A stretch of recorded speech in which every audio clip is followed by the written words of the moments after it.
На днешния слънчев, прекрасен, син ден сме тук отново в храма, за да извършим таинството на светото кръщение над Йоан. Чистотата на онова, което предстои, се усеща и онова, което всеки път Господ извършва, е благодатта на таинството, в което Той дава нов живот за всеки, който пристъпва към Него. Този живот се дава на принципа на вярата на своите родители, на родителите на кръстниците, на самия кръстник, който днес, православен християнин от Кипър, ще засвидетелства своята вяра в таинството на кръщението. Тези хора са тук, защото изпълняват своето желание да бъдат наистина участници в това, за което са поканени. Да бъдат духовните наставници на Йоан, неговите родители в духовната връзка, която тя съществува в това семейство.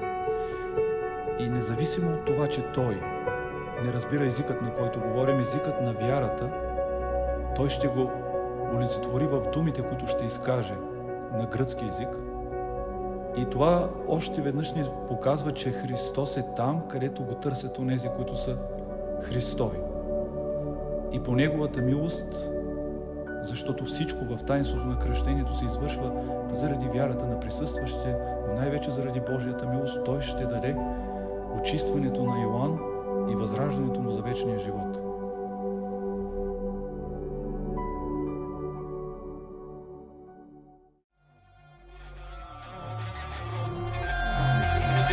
Waking up from her wildest dreams, where she used to be, sleeping in my bed, cold, cold sweat, can't get no relief. She's all over me, going straight to my head. Sun won't rise, bloodshot eyes, she's my only sedative. Ain't no pill in heaven or hell to get me back to where I've been.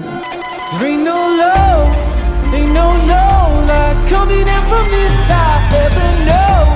There ain't no love, ain't no like coming in from this side.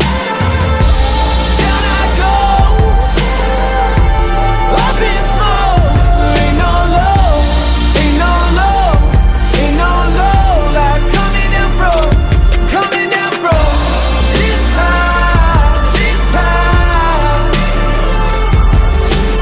Oh Lord, heaven only knows if I'll ever come down. Oh Lord, heaven only knows if I'll ever come down.